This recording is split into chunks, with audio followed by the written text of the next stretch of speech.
Dominant Protector. Credit to the author. 7,351-60. Ang mga pangalan po na nandito ay galing sa mga name generator. Kung meron man pagkakatulad sa mga pangalan ng tao o lugar at pangyayari, ito ay tunay na hindi sinasadya. Habang nagtatalo silang dalawa, may pumasok na isa pang grupo ng mga tao. Hindi sila mga estranghero, kundi mga kakilala, Doggy. Hahaha, hindi ko inaasahan na makikita ko rito ang nakatatandang kapatid na si Sima. Ang liit talaga ng mundo. Tadhana, tadhana. Tumawa si Pat Doggy habang papasok. Akala ng lahat ay babatiin niya si Terence, ngunit lumingon siya at sinabi sa manager ng Central Chamber of Commerce, nabili ko na ang lahat sa tindahan mo ngayon. Pakiusap, paalisin na ang lahat ng mga taong walang kwentang tao. Pat Doggy, ano ang ibig sabihin nito? Galit na galit si Ying-Ying. Dati siyang takot sa silangang pavilion, pero ngayon ay hindi na siya natatakot. Baka matapos na siya sa multo na bundok ng Yin sa pagkakataong ito. Bakit naman siya matatakot sa isang naghihingalong tao? Ano ang saysay? Bumili ng mga gamit. Labag ba sa batas ng sekta ang bumili ng mga gamit dito? Gusto ba akong harapin ng panganay kong nakatatandang kapatid na kay Tiwala? Naku, takot na takot ako. Tinakot mo ako ng husto. Gumawa si Pat Doggy ng kakaibang ekspresyon at tinawanan si Ying-Ying. Pagkatapos, sinabi niya sa tindero, tama, gusto rin ng batang Panginoon na ito ang mga bagay na iyon, isantabi mo muna ang mga ito. Ang tinutukoy niya ay ang mga bagay na pinili ni na Terence at ng iba pa, at halata ang pang-aasar na iyon. Tila kilala ng tagapamahala ng sentral na kamara ng komersyo si Pat Doggy. Magalang siyang yumuko at nakangiting sinabi, walang problema. Huwag kang mag-alala, batang Panginoon Dog. May ipapabalot kami at ihahatid namin para sa iyo mamaya. Hoy, hoy. Ito ang mga bagay na napili nating bilhin. Ano ang ibig sabihin ng pagbebenta mo ng mga gamit natin sa iba? Galit na galit si Ying-Ying at inilabas ang isang tumpok ng mga sertipiko ng ginto. Kunin mo ang pera, amin na ang ari-arian na ito. Pasensya na po, Ginoo, at hindi po tayo maaaring magkasundo sa kasunduang ito. Lubos po akong humihingi ng paumanhin. Hindi nagalit ang tindero, bagkus ay medyo nanlamig. Inilahad niya ang kanyang mga kamay kay Ying-Ying, nakapag-book na siyang master dong ng lahat ng alternate account ngayon, kaya hindi na ako makakapag-trade pa sa iyo. Bumalik ka na lang sa susunod. Hoy! Anong ibig sabihin nito? Totoong pera ang mga gintong sertipiko ng East Pavilion, at peke naman ang mga gintong sertipiko ko, di ba? Galit na galit si Ying-Ying. Gusto niyang bunutin ang kanyang sandata at patayin ang tindero. Kung hindi mo ako bibigyan ng magandang dahilan ngayon, jijibain ko ang tindahan mo. Pasensya na, hindi naman pera ang pinag-uusapan, kundi pagkakakilanlan. Kalmado at walang pakialam pa rin ang tindero. Casual pa niyang ikinumpas ang kanyang kamay at sinabing, kung gusto mong manggulo, subukan mo. Ang aming Central Business Association ay walang kinatatakutan. Si Terence lang ang tanging naniniwala rito, hindi niya nga mahulaan kung gaano kalakas ang mga nakatagong puwersa sa sub-isla. Luma na ang kanilang teknolohiya, pero sino ang nakakaalam kung anong mga nakakatakot na nilalang ang nakatago sa dilim? Kung talagang gusto nilang gamitin ang kanilang lakas, baka hindi sila maging mas mahina kaysa sa ibang sekta, tama ba? Anong pagkakakilanlan? Hindi ba't si Pat Doggy ang pangalawang nakatatandang kapatid na namamahala sa mga disipulo ng outer sect ng Sword Spring Sect? Ganoon ba kaganda? Ito ang pinakamatandang nakatatandang kapatid na namamahala. Kung pag-uusapan ang katayuan, mas mataas pa siya kaysa kay Pat Doggy. Galit na tinitigan ni Ying-Ying ang tindero, pagkatapos ay humarap kay Pat Doggy at sinabing, nangangahas ka bang sabihin na hindi ito ang katotohanan? Ano ang dapat ikahiya kapag nakita mo ang panganay na si Senior? Hahaha, Ying-Ying, ikaw na palaboy, anong manager mo? Una, Senior Brother. Pangalawa, Senior Brother, hindi kilala ng Central Chamber of Commerce ang mga to. Hindi mo ako kilala, di ba? Sige, bubuksan ko ang mga mata mo ngayon para hindi ka mapahiya kapag lumabas ka sa hinaharap. Tumawa si Pat Doggy habang naglalabas ng isang silver card, iwinagayway ito pabalik-balik sa harap ni Ying-Ying at Terence, nakita mo ba ng malinaw? Ito ang VIP card ng Central Cooperative Chamber of Commerce, hindi lahat ay kwalipikado para makakuha nito. Walang malay na lumingon si Ying sa manager. Kalmadong tumango ang manager at sinabing, tama. Si Young Master Dong ay isang silver VIP ng aming Chamber of Commerce. Siya ang may prioridad na bumili at maaaring magkaroon ng 10% diskwento. Dahil kinilala siya ng tagapamahala ng sentral na kamara ng komersyo, mas lalo pang nakaramdam si Pat Doggy ng kanyang kahusayan. Bahagya niyang itinaas ang kanyang ulo at itinuro ang kanyang ilong kay Ying. Naiintindihan mo ba? Isa akong silver VIP ng sentral na kooperatiba na kamara ng komersyo. Para sa isang taong hirap sa probinsya na tulad mo, gaano man karami ang pera mo, wala itong silbi. Pumili ka ng masunurin at maghintay. Tingnan natin kung maganda ang mood ko at pipili ako ng ilang walang kwentang bagay para sa iyo. Nabigo si Ying. Hindi pa niya naririnig na may VIP card ang Central Chamber of Commerce. Hindi nakakapagtaka na ganoon na lang ang pagmamalaki ni Pat Doggy. Ang mga VIP card ng Central Chamber of Commerce ay libre lamang at hindi ipinagbibili. Ang mga ito ay ganap na kumakatawan sa katayuan. Ang mga VIP card ay hinati sa 4 na antas, platinum, ginto, pilak, at tansu.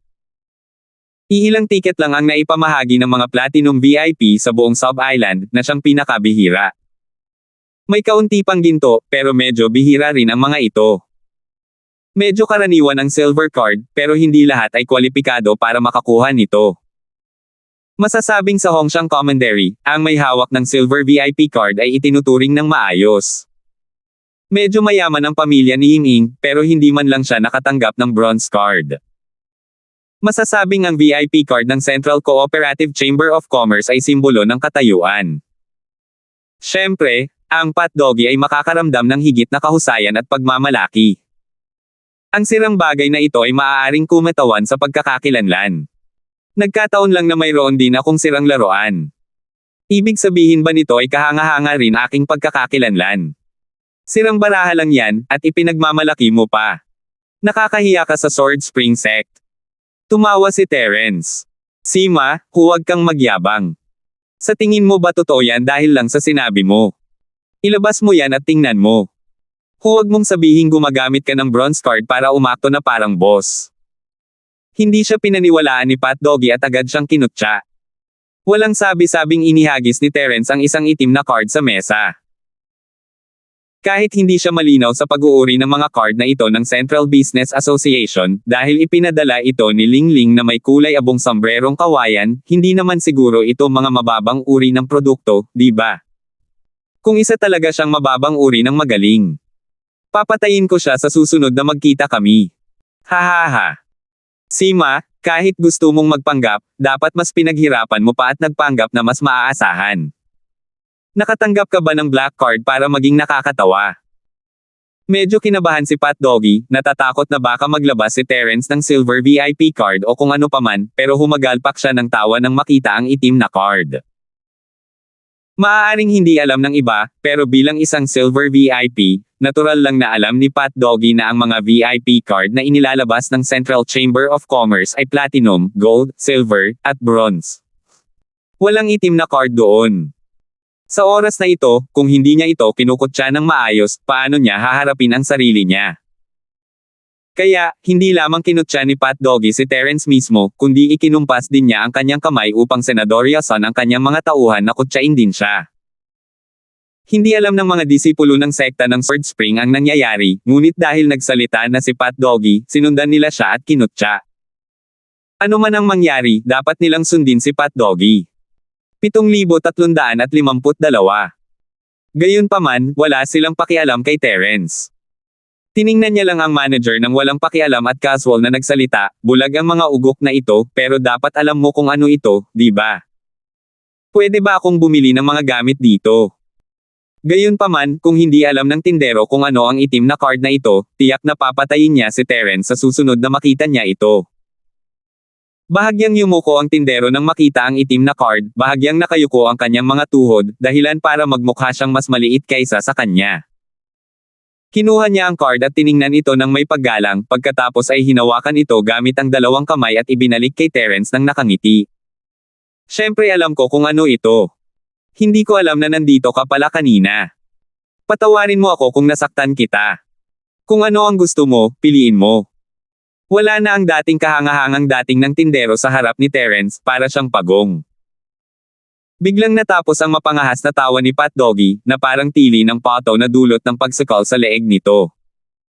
Pagkatapos, tumingin siya sa manager ng dilat na dilat ang mga mata. Hindi.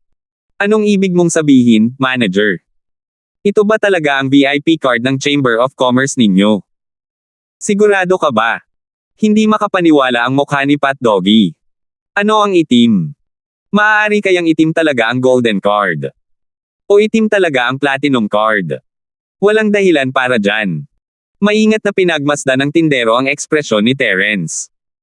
Nang makitang walang reaksyon, casual siyang sumagot, "Young Master Dong, pasensya na, pero wala sa ginoong ito ang VIP card ng Chamber of Commerce natin. Kung hindi naman VIP card yan, bakit ka ba magalang sa kanya? Minamaliit mo ba ang silver VIP card ko?" Pinayagan naman talaga siyang pumili kung kailan niya gusto. Sabi ng Young Master na yan, bibilhin daw ng Young Master na yan lahat ng nandito. Muling sumigaw si Pat Doggy matapos marinig na hindi iyon VIP card, ngunit parang may mali.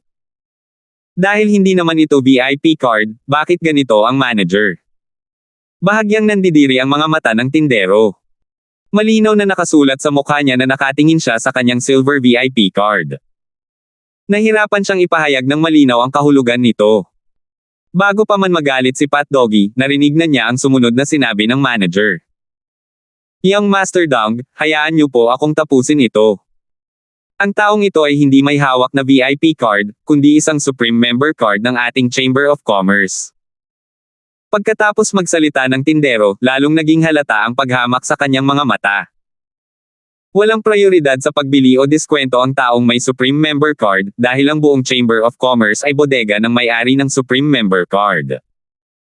Bubuksan ito ng walang kondisyon ng Central Cooperation Chamber of Commerce sa mga may hawak ng Supreme Member card ng walang anumang bayad. Hindi na sinabi ng tindero ang iba pa dahil hindi na kailangang ibunyag pa. Ang kailangan lang niyang sabihin ay kung anong uri ng card iyon. Kung matalino si Pat Doggy, naiintindihan niya sana ang kahulugan nito. Isa siya sa mga amo natin. Bakit ka nagpapasikat gamit ang isang silver card? Kapag sinabi nilang sarado ang lugar na ito ngayon, sarado na ito. Anong ginagawa mo rito? Sa kasamaang palad, hindi sapat ang talino ni Pat Doggy at natatarantang nagtanong, ano ang membership card ng Supreme? Bakit hindi ko pa ito naririnig noon? Young Master Dong, hindi mo na kailangang malaman. Kailangan mo lang malaman na ang ating Chamber of Commerce ay hindi magbubukas sa publiko ngayon. Pasensya na, pero umalis ka muna. Kung mayroon man akong hindi na ipaglingkod ng maayos sa iyo, hihingi ako ng paumanhin sa hinaharap. Magalang pa rin ang tindero at hindi direktang pinalaya sina Pat Doggy at ang iba pa. Tutal, mga silver VIP customer niya naman sila, kaya kinailangan niyang magtago ng sama ng loob. May Supreme Membership card si Terence, kaya maaaring isa siya sa mga nakatataas sa likod ng mga eksena. Maaaring hindi siya matuwa kung makita niyang nakakasakit ito ng loob ng isang customer, kaya nag-iwan siya ng kaunting kalayaan para sa magkabilang panig. Natulala si Dong B. Ano ba ang nangyayari? Hindi lang siya nagbigay ng maayos na paliwanag, gusto pa niya itong itaboy. May mali ba? Tindero. Kailangan mo akong bigyan ng paliwanag ngayon. Hindi kaya binyo-bully ng inyong Central Business Association ang mga customer ninyo at gusto ninyong gawin ito hanggang sa huli. Galit na galit si Pat Doggy, lalo na nang pinapanood siya ni Terence at ng iba pa nang may pangungutya. Nagkunwari siyang tanga, pero sinampal siya sa mukha. Kahit anong mangyari, hindi niya ito matiis. Dumilim ang mukha ng tindero. Gusto niyang ipagtanggol ang sarili para kay Pat Doggy, ngunit kung hindi niya ito pinahahalagahan at patuloy pa rin siyang iniistorbo, hindi siya masisisi sa pagiging bastos. Wala nang pagpipilian kung sasaktan si Pat Doggy o si Terence, na may Supreme Member card. Paalisin na lang niya si Pat Doggy. Young Master Dong. Hindi na kailangang magbigay ng anumang paliwanag ang ating Central Business Partner. Uulitin ko. Umalis ka na. Mababaliw na sana si Pat Doggy. Wala man lang paliwanag. Napakalakas ng ugali mo. Baliw ka ba talaga? Makakapagnegosyo pa kaya ang Central Business Alliance? Nakita ni Pat Doggy na lumingon ang manager, ang malamig niyang mukha ay uminit na parang simoy ng hangin habang nakangiti at yumuko kay Terence. Kamahalan, pasensya na. Aayusin ko na ito agad. Magpahinga ka muna. Hindi makakaapekto ang mga problemang ito sa iyong kalooban. Muntik nang samuka ng dugo si Pat Doggy. Sino ba naman ang gulo na to? Natatakot ba talaga siyang maapektuhan ang mood ni Sima? Naisip mo na ba ang nararamdaman ko? Muling nanlamig ang mukha ng tindero. Hindi niya isinasaalang-alang ang nararamdaman ni Pat Doggy. Bago pa man makapagsalita ang manager, pinigilan na ni Pat Doggy ang kanyang galit at umalis sa Central Chamber of Commerce kasama ang kanyang mga tauhan. Ang pananatili rito ay magpapahirap lamang sa kanya sa harap ni Terence. Kamahalan, nakaalis na po ang mga tauhan na walang kaugnayan sa inyo. Huwag po kayong mag-atubiling pumili ng mga bagay na kailangan ninyo. Pagkaalis ni Pat Doggy, agad nang umiti ang tindero at magalang na nagsabi, kung may kailangan ka, sabihin mo lang sa akin. Iimpake namin ito at ipapadala sa lugar na gusto mo. Hindi na kailangan, ito na lang. Dadalhin na namin. Casual na ikinumpas ni Terence ang kanyang kamay. Hindi mamahaling mga gamit ang Central Chamber of Commerce, at magagamit lamang ang mga ito sa kasalukuyang sitwasyon ng Sub-Isla. Kapag umalis na sila sa Sub-Isla, ituturing silang basura, kaya ayaw ni Terence na samantalahin ang mga ito. Oo. Maghintay ka lang sandali, matatapos din yan. Magalang na sumagot ang manager at inutusan ang kanyang mga tauhan na iimpake ang mga gamit na napili ni Terence at ng iba pa. Natapos ang gawain sa loob ng ilang minuto. Medyo nawalan ng malay si Terence habang tinitingnan ang magagandang nakabalot na mga pakete. Mga bagay na kailangan ang lahat ng iyon para sa isang pakikipagsapalaran, at pwede naman sana nilang basta-basta iimpake ang mga iyon. Medyo eksaherade ito para magmukhang sining. Pagkatapos umalis sa sentral na kamara ng komersyo, isinama ni Yiming ang lahat sa iba pang mga tindahan upang bumili ng ilang karagdagang armas at baluti. Bagamat mayroon ding mga profesional na kagamitang ito ang sentral na kamara ng komersyo, hindi maganda ang kalidad. 7,353. Sa pagkakataong ito, nagpupumilit pa rin si Yiming na bayaran ang mga bayarin, at hindi rin lumaban si Yunbao. Sa kabilang banda, mahinahon siyang pinasalamatan ni Terence. Hindi naman niya kinailangang gumastos ng malaki, kaya hinayaan na lang niya ito. Matapos ang insidente sa Central Chamber of Commerce, maayos pa rin sina Almira at ang iba pa, ngunit pakiramdam ng mga bagong miyembro ay misteryoso at hindi mahuhulaan si Terence, malamang isa siyang taong may malawak na pinagmulan. Sa isang napakahirap unawaing pinuno, hindi magiging mababa ang antas ng tagumpay ng misyong ito. Nakatatanda kong kapatid na si Sima, iyan na lang ang mga kailangan nating bilhin. Maggagabi na, kaya paano kung magpahinga muna tayo sa lungsod para magpalipas ng gabi at umupa ng kabayong Black Spirit Fergana bukas ng umaga. Tumangala si Yiming sa langit at lumingon para hingin ang opinyon ni Terence, may magagandang inn at masasarap na restaurant dito. Magpagaling kayong lahat para mas maging masigla kayo bukas. Ano sa tingin ninyo, kuya? Sige, gawin na natin yan. Maaari ka nang magpatuloy bilang tour guide. Ngumiti si Terence at tinapik ang balikat ni Yiming. Maghanap muna tayo ng makakainan, pagkatapos ay pupunta tayo sa isang inn para tumuloy. Huwag mong kalimutang tumira sa kabayong Black Spirit Fergana ngayon. Aalis tayo bukas ng umaga. Hawak ang mapa, alam ni Terence na aabutin ng 2 hanggang 3 araw bago makarating ang kabayong Black Spirit Fergana sa kanilang destinasyon. Hindi na kailangang mag-alala tungkol sa oras, at tama lang na umalis na sa umaga. Mas mabuti na iyon kaysa umalis sa lungsod sa oras na ito at pagkatapos ay matulog sa ilang. Pumayag si Yiming at masayang isinama ang lahat upang maghanap ng makakainan. Sa oras na ito, ibinalik ni Pat Doggy ang kanyang mga tao sa sekta ng Sword Spring. Walang nakakaalam kung ano ang kanilang ginagawa, ngunit isa itong masamang hakbang. Ang 5 bagong disipulo ni Pat Doggy ay sumuporta kay Terence dati, at kahit na sila ay mga taong walang pakialam sa kanilang mga ginagawa, malinaw na hindi sila ganoon katapat kay Pat Doggy. Kaya naman, pagbalik niya sa sekta ng Sword Spring, kahit na may mga tagubilin si Pat Doggy, ang insidenteng naganap sa Central Cooperative Chamber of Commerce ay kumalat pa rin. Kumalat ito na parang virus. Ano? Malakas ang pinagmulan ni Sima sa Central Chamber of Commerce, kaya niya nilabanan si Pat Doggy at itinaboy sila. Ano? Si Sima ang pinuno ng Central Business Alliance. Binugbog si Pat Doggy sa tindahan at pinalaya sila sa pinto. Ano? Itinatag ni Sima ang sentral na kooperatibang Chamber of Commerce. Ang East Pavilion ay nakipagtulungan sa sentral na Chamber of Commerce, at sa huli, muntik na silang mapatay ni Sima. Sa huli, pinabalik siya sa sekta na may mga sugat sa buong katawan. Anong sinabi mo? Halos mamatay na si Pat Doggy sa gulat dahil kay Sima. Isang hininga na lang ang layo niya. Napakabangis. Sandali lang, kailan nangyari to? Nakita ko lang si Pat Doggy, buhay na buhay siya, hindi ba niya inisip na mamamatay na siya? Habang kumakalat ang mga chismis, nagbago ang lasa. Walang sino man ang talagang may pakialam sa katotohanan. Sa anumang kaso, isa itong pasabog na balita ng chismis. Lahat ay pinag-uusapan ito ng may labis na kasiyahan. Basta't gusto nila. Biglang sumikat ang reputasyon ni Terence, at ang kanyang posisyon bilang kuya ng panlabas na sekta ay naging mas matatag nang hindi niya nalalaman. Karamihan sa mga outer disciples na nanatili sa Longbeard Peak ay nagsimulang makaramdam na karapat-dapat si Terence na maging nakatatandang kapatid.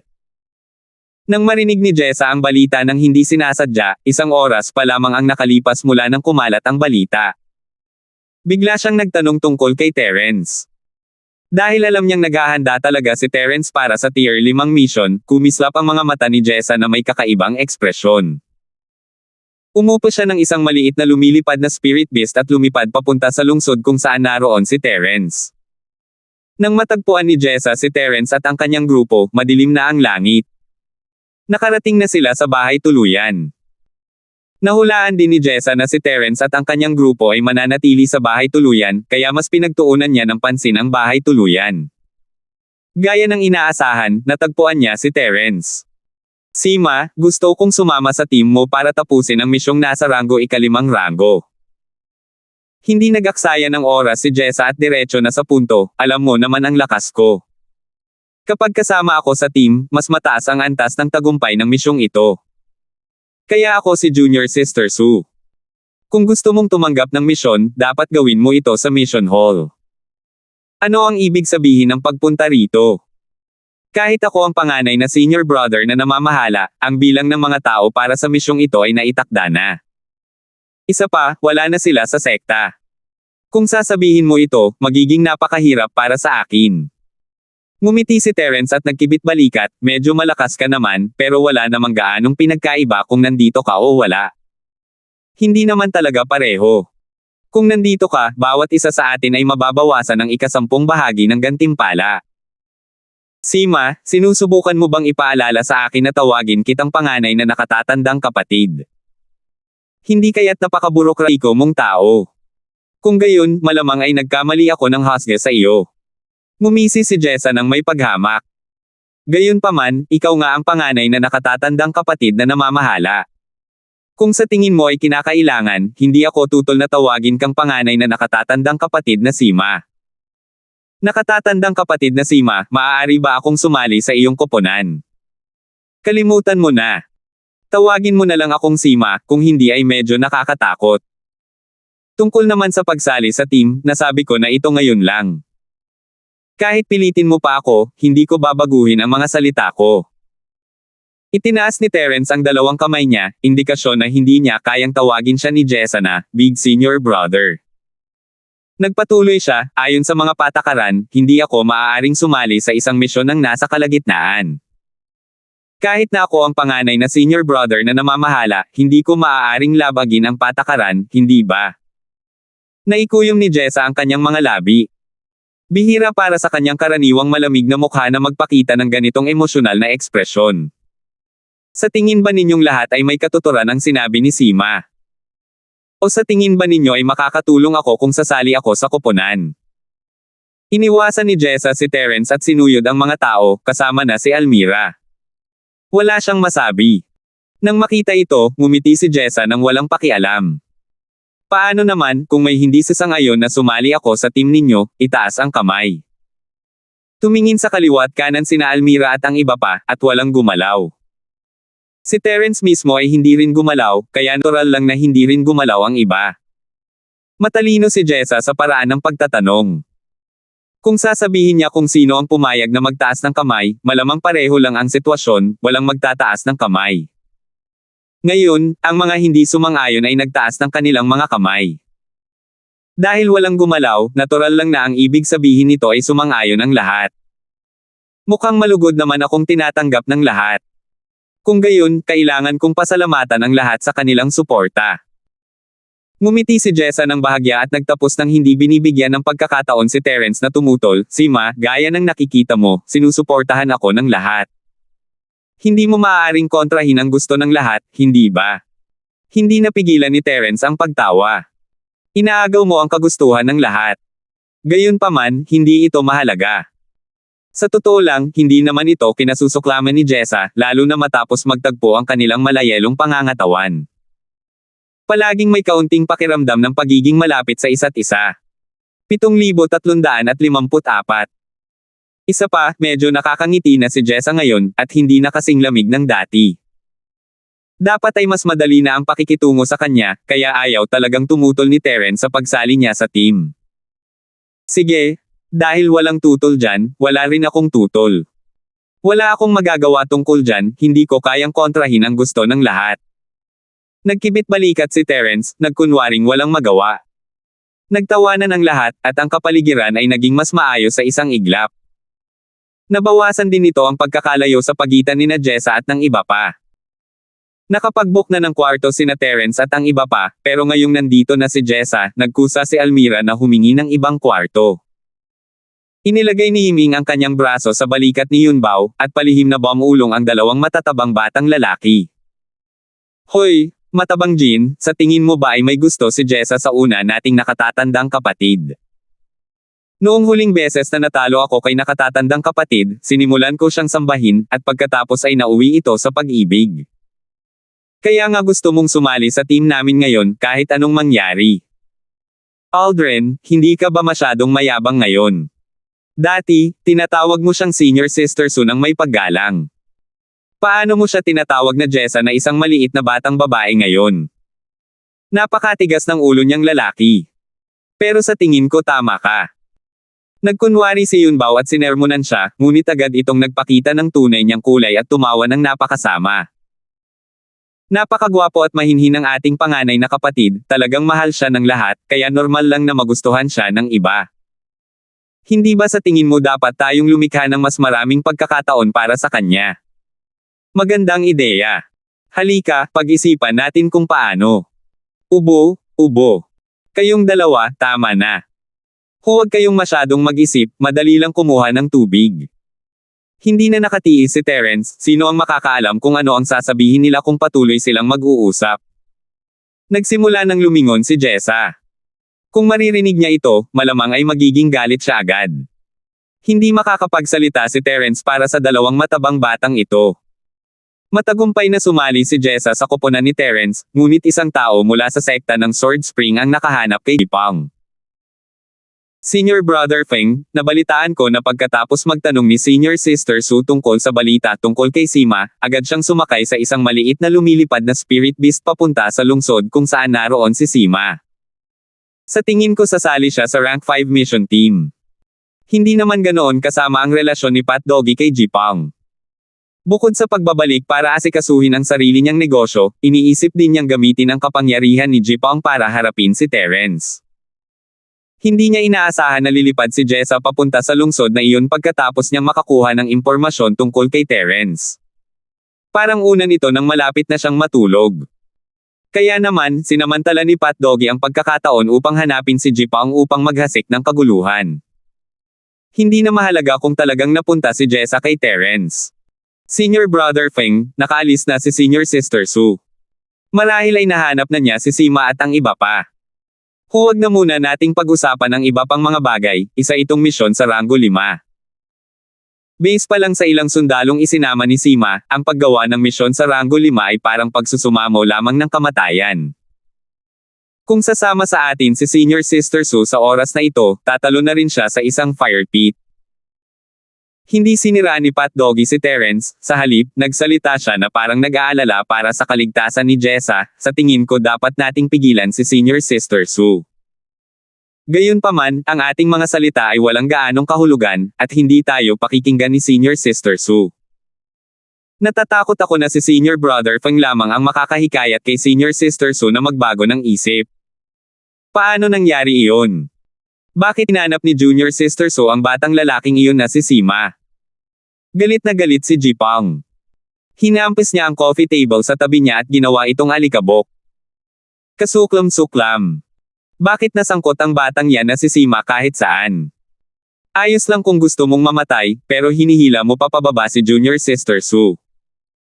Kahit galit siya, tanging ang mga salita ni Pat Doggy lang ang napakinggan ni Jipang. Kahit na siya mismo ang gumawa ng hakbang, malamang ay hindi siya papansinin ni Jessa. Noon pa man, si Jessa ay nasa estado ng kawalan ng pakialam. Kung hahanapin niya ito ngayon, tatanggihan lang siya. Isa pa, hindi pa rin alam ni Jipang ang tunay na pinagmula ni Terence. Dahil hindi niya ito direktang hinarap sa banquet hall noong nakaraan, hindi rin siya magsisimula ng away sa pagkakataong ito. Kaya kung gusto ni Pat Doggy na pukawin si Jipang para manggulo kay Terence, malamang na mabibigo siya. Senior Brother Feng, walang makakapigil kay Senior Sister Sue kung gusto niyang maghanap ng karanasan. Marahil ay magiging epektibo ang mga sinabi ni Senior Brother Feng, ngunit tiyak na ikakalungkot nito ang Senior Sister Sue. Hindi mababayaran ng mga natamo ang mga pagkalugi. Sa mabadang Alphen, na may dalang Pat Doggy, sa tingin ko ay may puwang pa para sa diskusyon. Ano ang gusto mong sabihin? Bahagyang napakunot ang noo ni Jipang. Wala na siyang malay. Kung may ideya ang isang tagahanga ng Al, gagamitin niya ito hanggat maaari. Sumulyap ang Alphen kay Pat Doggy at ngumiti. Pangalawang Senior Brother, may ilang bagay akong sasabihin kay Senior Brother Feng ng pribado. Hindi naman sa wala akong tiwala sa iyo, pero kailangan ko itong ilihim. Patawarin mo sana ako. Hindi nasiyahan si Dongbi, ngunit ngumiti pa rin siya ng mapagbigay at sinabing, ayos lang, ayos lang. Sige na, aalis na muna ako. Habang nagsasalita, determinadong tumayo si Pat Doggy at umatras palayo ng 5 o 6 na hakbang. Lumingon siya at hindi lumingon sa kanilang direksyon. Lumapit ang Alphen sa tainga ni Jipang at bumulong ng ilang salita sa mahinang boses. Hindi nagbago ang ekspresyon ni Jipang. Dahan-dahan lamang siyang tumango pagkatapos magsalita ng Alphen. Sige, iiwan ko na sa iyo ang bagay na ito. Huwag mo akong biguan. Oo. Huwag kang mag-alala, nakatatandang kapatid na Feng, gagawin ko ang lahat ng aking makakaya at hindi kita bibiguin. Masayang-masaya ang tagahanga ng Al. Masayang ikinuyom niya ang kanyang mga kamao at sinabing, Senior Brother Feng, maghintay ka lang at tingnan mo. Tatapusin ko ang gawain sa lalong madaling panahon. Manam. Ipinapangako ko sa iyo na hanggat nagawa mo ito ng maayos, ang iyong pangatlong nakatatandang kapatid ay agad na magiging panganay na nakatatandang kapatid. Nangako si Jipang sa casual na paraan. Tuwang-tuwa ang Alphen at nangakong tiyak na matatapos niya ang pinakamahusay na gawain. Nang marinig ni Pat Doggy ang mga huling pangungusap, labis siyang hindi nasiyahan, ngunit hindi niya mailabas ang kanyang galit kay Jipang. Kung titingnan ito mula sa mapa, malinaw na makikita na ang malamulto na hanay ng bundok ng Yin ay matatagpuan sa dulong kaliwang bahagi ng Hongshan Commandery, na siyang gilid ng kanluran. Masasabing isa itong masukal na lugar. Ang Sword Spring Sect ay matatagpuan din sa kanluang rehiyon ng Hongshan Commandery, kaya hindi ito masyadong malayo sa hanay ng bundok ng mga multo na Yin. Punong-puno sina Terence at ang grupo kinabukasan ng sumikat ang unang sinag ng araw sa umaga. Naglakbay sila patungo sa multo na kabundukan ng Yin. Ang 11 sa kanila ay umupa ng kabuoang 15 itim na kabayong Spirit Fergana. Ang mga kabayong pamalit ay may dalang ilang kagamitan at rasyon sa kanilang mga likod, at maaari rin silang ilipat kung kinakailangan. Ang lungsod na kanilang iniwan ay ang pinakamalapit na lungsod sa Hongshan Commandery sa hanay ng mga multo na Yin. Pagkatapos umalis mula rito, wala nang mga lungsod na dadaan, tanging mga masukal na kagubatan at bundok lamang. 7,355. Gayunpaman, bago makarating sa hanay ng bundok ng multo na Yin, dapat ay may dumarating na relay station. Hanggat mahilig pumunta sa mga lugar ang mga adventurer at mga ngaso, tiyak na mayroong istasyon ng mga tagapaghatid ng mensahe. Halimbawa, ang istasyon ng mga tagapaghatid ng mensahe ng mga itim na ligaw na bulaklak. Maaari silang umani ng maraming benepisyo ng hindi kinakailangang sumugal. Pagpasok sa kagubatang ito, wala ng patag na kalsada, tanging ilang likas na nabuong puliko-likong maliliit na landas lamang. Bagamat maliksi ang kabayong Black Spirit Fergana, hindi nito kayang ilabas ang buong bilis nito. Ito ay 30 hanggang 40% lamang ng normal nitong bilis, at maituturing lamang na isang maliit na pagtakbo. Nakatatanda kong kapatid na si Sima, mukhang sanay na kayo sa kagubatan. Madalas ka bang gugala sa kagubatan? Likas na makihalubilo si Ying dyan sa mga tao, at sa loob lamang ng isang araw, napalapit na siya kina Terence at sa iba pa. Para siyang kabayo sa likod ni Terence habang tumatawa, tingnan mo ang mga yan. Tuwang-tuwa sila simula nang pumasok sila sa gubat. Isang tingin lang at masasabi kong mga taga-probinsya sila na hindi pa nakakakita ng mundo. Ang tinutukoy niya ay ang mga bagong disipulo na sumama sa koponan ni Terence. Iba sila kina Almira, Peter, at iba pa. Ang mga bagong disipulong ito ay hindi kailangang mag-alala tungkol sa pagkain at damit. Kailangan lang nilang magsaka sa bahay at bihirang magkaroon ng pagkakataong pumunta sa gubat para sa pakikipagsapalaran. Totoo ito lalo na sa mga kagubatan sa gilid ng Hongshan Commandery. Ito ay ibang-iba sa mga kagubatan sa paligid ng ibang mga lungsod na matagal nang naunlad. Kaya naman, matapos sundan si Terence sa kagubatan, nakaramdam siya ng kakaibang pakiramdam ng pagiging bago at pananabik. Tama. Ano ba ang hindi pa nakikita ng panganay na kapatid na si Sima? Tumawa ng mahina si Yunbao at ipinagpatuloy ang pag-uusap. Sa katunayan, hindi siya masyadong pumupunta sa gubat, at mayroon din siyang bagong pakiramdam sa kanyang puso. Sinasabi ko sa iyo, ang nakatatandang kapatid na si Sima ay isang mahusay na eksperto sa gubat. Nariyan din sina Almira at Peter, sila ang mga nangungunang mangangaso. Para silang mga isda sa tubig sa gubat, kaya dapat mo na lang kaming sundan. Senior Sister Ling, mga mangangaso ba kayo dati? May interesante ba? Sabihin mo sa akin. Lumiwanag ang mga mata ni Jan. Hindi niya pinanggahasan na pukawin ang malamig na si Jessa, ngunit si Almira, na kasing ganda rin, ay kapansin-pansin. Hindi kailangan ng motibo para makipag-usap sa isang magandang babae. Natural lang na ikasasaya iyon ng isang tao, kaya gusto ni Yingjan na ligawan ito kapag nagkaroon siya ng pagkakataon. Ang pagiging isang mangangaso ay hindi isang nakakatuwang bagay. Ito ay isang mapanganib na propesyon na kailangan mong isugal ang iyong buhay. Kung hindi ka mag-iingat, ikaw ay magiging pagkain ng mga espiritong halimaw ng kadiliman. Malamig ang mukha ni Peter nang siya ang unang sumagot. Ayaw niyang makausap ni Almira ang batang ito. Senior Brother Chen, bakit hindi mo ikwento sa amin ang tungkol sa mga mapanganib na kwentong iyon? Mas magiging alerto tayo niyan. Hindi naramdaman ni Yingjan ang bahagyang puot ni Peter. Nang makitang walang sinabi si Almira, natural lang na tinanong niya si Peter, ngayong nasa iisang koponan na tayo at wala pa tayong gaanong karanasan, dapat ay mas handa na tayo. Kung sakaling may mangyari talaga, hindi tayo magiging pabigat sa lahat. Hindi ba't ganoon, Senior Chen? Kumunat ang noo ni Peter. Pakiramdam niya ay nakakainis talaga ang batang ito. Hindi ba niya masabi na ayaw nitong magsalita? Magkwento. Mas makakabuti sana kung may isang dark spirit beast na tumalon at direktang kainin siya. Minsan, sadyang nagkataon lang ang mga bagay-bagay.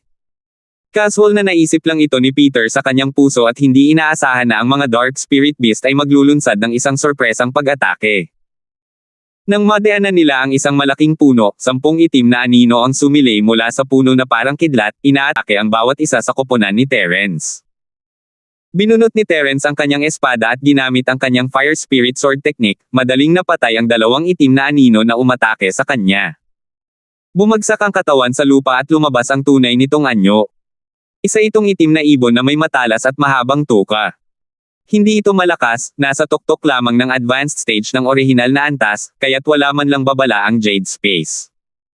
Bukod kay Terence, nakapatay din si Jessa ng 2 itim na ibon na matutulis ang tuka. Medyo madali itong naharap ni na Peter at Team Ing. Ang pinakanamumukod tangi ay si Almira. Nang lumitaw ang pag-atake, hinugot na niya ang kanyang pana at sunod-sunod na nagpaputok ng mga palaso. Nang kumilos si Terence, nabaril na ni Almira ang 3 itim na ibon, at nang magtagumpay si Terence, nabaril pa niya ang 3. Sa sandaling iyon, madali at masayang naalagaan ni Almira ang kalahati ng mga itim na ibon. Sa 5 bagong disipulo na sumali kalaunan, tanging si Yingjan lamang ang mas matatag ang pagganap. Ang 4 na iba pa ay walang ginawa kundi ang sumigaw at magpanik. Kung hindi dahil sa mabilis na pagpapaputok ni Almira na tumama sa 6 na itim na ibon, malamang ay nagtamo sana ng ilang pinsala ang 4 sa kanila. Isama mo ang mga ibong ito, pwede tayong mag-barbecue mamaya. Isinuot ni Terence ang kanyang espada, at ang bilis ng kabayong Black Spirit Fergana ay hindi nagbago. Wala na siyang pakialam sa maliit na pangyayaring ito. Itinabi ni na Almira at Peter ang kanilang mga sandata at yumoko upang pulutin ang ilang itim na ibon sa lupa habang sila ay sumusulong. Sumunod din sina Yiming at ang iba at naghati sa pasanin. Nakikita mo ba ito? Ito ang gubat. Maaaring dumating ang panganib anumang oras. Ingatan ninyo ang inyong mga sarili. Hindi lahat ng tao ay may mag-aalaga sa inyo sa lahat ng oras. Malamig na sinulyapan ni Peter si Yingjan at nagbabala, ito ay nasa gilid lamang ng lungsod, at kakapasok pa lang natin sa kagubatan, kaya hindi malakas ang lakas ng mga Dark Spirit Beast. Pagkatapos nating makapasok sa kagubatan, maaaring makasalubong natin ang mas malalakas na Dark Spirit Beast. Salamat sa paalala mo, nakatatandang kapatid na Chen. Mag-iingat kami at hindi kami magiging pabigat sa iyo. Muling nangako si Yingjan. Medyo natatakot pa rin siya. Hindi malakas ang mga itim na ibong ito ng paisa-isa, ngunit walang nakapansin sa kanila bago sila sumalakay. Kung hindi dahil kina Terence, Almira, at sa iba pa, malamang patay na sina Yingjan at ang 5 pa. Hindi napigilan ni Yingjan ang mapabuntong hininga nang makita niya kung gaano nataranta ang kanyang mga kasama. Talagang malaki ang agwat sa pagitan nila. Hindi ito sa lakas, kundi sa mentalidad. Tiningnan ni Yingjan si Terence at ang iba pa na maayos naman ang kalagayan, at lalo niya silang hinangaan. Nadama niyang isang matalinong desisyon ang sumali sa koponan ni Terence. Marahil ay magkakaroon siya ng pambihirang pagbabago pagbalik niya sa pagkakataong ito. Sa kanilang paglalakbay, nakasagupan nila ang ilang pag-atake mula sa mga Darkness Spirit Beast, kabilang ang isang Early Gold Core Beast. Malinaw na habang palalim ang pagpasok ng isang tao sa kagubatan, mas tumataas ang antas ng mga Dark Spirit Beast. Walang makakapantay sa kagubatan sa paligid ng lungsod ng Lulang.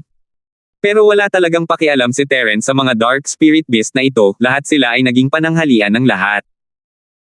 Kumbinsido ang lahat sa husay ni Terence sa pag-iiho, iniisip na isang biyaya ang magkaroon ng isang kuya na katulad niya. Bago sumapit ang gabi, dinala ni Terence ang grupo sa kanilang itinalagang tuluyan, isang lugar na 2 hanggang 3 beses na mas malaki kaysa sa mga itim na ligaw na bulaklak. Oo, hindi naman masama. Ang daming tao rito ngayon. 20 metro ang layo mula sa gate, 6 na matipunong lalaki na may iba't ibang damit ang hamarang sa daan ni Terence. Ang pinuno ay nakasuot ng itim na kamiseta, nakayuko ang ulo at nakangiti, gusto mo bang magstay sa inn ngayong gabi? Bago pumasok sa istasyon ng Surir, babayaran ko muna ang entrance fee. 2 gold certificate para sa bawat tao. 7,356. Kinuskos ng matipunong lalaki ang kanyang mga daliri habang sinusulyapan sina Jessa at Almira mula sa gilid ng kanyang mga mata. Tumawa siya ng palihim at sinabing, may diskwento para sa mga magaganda, hindi mo kailangang magbayad. Hindi lang kayo kailangang magbayad, pero ililibre ko rin kayong 2 ng inumin. Bigyan mo ako ng mukha, ha? Hinahanap mo ang kamatayan. Bahagyang nanlamig ang mukha ni Jessa. Hindi siya isang taong madaling magalit. Ang lalaking nakaitim na mukhang Meniochis ay nangahas pa ring magsalita ng ganoon. Nakakabaliw talaga. Nang akmang tuturuan na sana ni Jessa ang lalaki ng leksyon, pinigilan siya ni Terence, huwag kang mag-alala. Kumalma ka. Magtatanong pa ako ng ilan. Sinaman ang tingin ni Jessa si Terence pero hindi nagsalita. Napagdesisyonan niyang hayaan na muna ang couple na iyon. Mga taga-relay station ba kayo? Babayaran ba ang bayad sa pagpasok sa relay station? Pakiramdam ni Terence ay may mali. Karamihan sa mga relay station ay hindi gagawa ng mga ganitong kalokohan. Kung gusto nilang kumita ng pera, hindi ba madali lang nila itong kikitain pagkatapos nilang makapasok sa relay station? Monopolyong negosyo ang istasyon ng relay sa kagubatan. Isa lang ang sangay, wala nang ibang sangay. Kung ayaw mong manatili, matulog ka na lang sa labas. Kung manggawas kang matulog sa gubat sa gabi, kaya mo.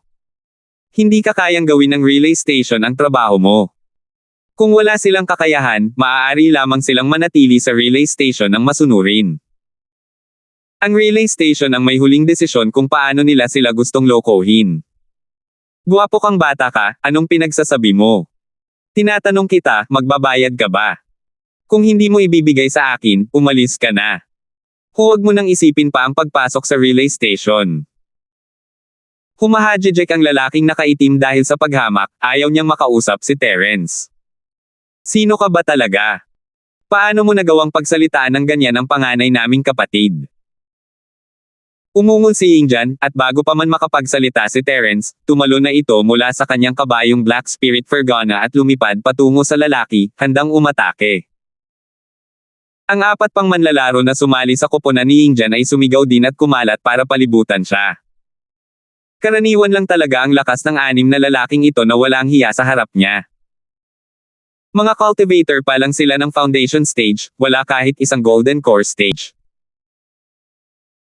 Tiwala sina Yingjan at ang iba pa na mas malakas sila kaysa sa kanilang mga kalaban, at hindi nila masyadong ipinakita ang kanilang lakas sa kanilang paglalakbay, kaya't nasa sabik silang lumaban. Maging sina Yunbao at Yiming ay sabik na subukan, ngunit hindi nagsalita si Terence, kaya nanatili sila sa kanilang pwesto. Gayunpaman, ang grupo ni Yingjan na binubuo ng 5 ay mayroon pa ring lubos na kalamangan, at pagkatapos ng sunod-sunod na magulong galaw, ang 6 na tao ay natumble lahat sa lupa. Hahaha, ang lakas ng loob ninyong mga ugok na lumabas at mang-hold up ng mga tao. Tumingin muna kayong mabuti sa salamin bago kayo lumabas. Nakakahiya talaga kayo sa mga tulisan. Isa sa mga bagong disipulo ay labis na ipinagmamalaki ang kanyang tagumpay. Tinapakan niya ang mukha ng lalaking nakaitim at ngumisi, hindi ba't ang ganda na ngayon? Gusto mo pa rin ba ng mga gintong sertipiko? Gusto mo pa rin bang uminom kasama mo ang ating senior sister? Hindi ako maglakas loob. Panginoon, pakisuyong iligtas ang buhay ko. May mga mata kami ngunit hindi namin nakilala ang bundok tay at nasaktan namin kayong lahat. Pasensya na, pasensya na. Matigas na inamin ng lalaking nakaitim ang kanyang pagkatalo. Kahit na may depekto na ang kanyang mukha sa ilalim ng kanyang paa, ngumiti pa rin siya ng nakakaloko. Isa lamang akong basura. Ang pagpatay sa akin ay makakadumi lamang sa mga kamay ng lahat ng mga kagalang-galang na Panginoon. Bakit hindi mo na lang ako pakawalan na parang utot? Munat ang noo ni Jessa at tumalikod matapos marinig ang mga bastos niyang salita. Humarap si Yingjan at ikinuyom ang mga kamay kay Terence, nakatatanda, ano ang dapat nating gawin sa mga taong ito? Papatayin ba natin sila o hahayaan na lang natin silang umalis? Nagpigil silang 5, kaya wala sa 6 na tao ang namatay o malubhang nasugatan. Gayunpaman, lahat sila ay may mga pasa at namamaga, mukhang medyo kawawa, ngunit sa katotohanan, lahat sila ay mga sugat lamang sa laman. Tutal, lahat sila ay mga batang Panginoon. Nakalaban na nila noon, ngunit kakaunti ang kanilang karanasan sa pagpatay ng mga tao. Kasabay nito, nag-aalala sila kung ang mga taong ito ay may kaugnayan sa istasyon ng relay. Kung papatayin nila sila, bubuo sila ng isang nakamamatay na labanan. Kung si Almira, Peter, at ang iba pa iyon, hindi sila kikilos, o direktang haharap sa panganib.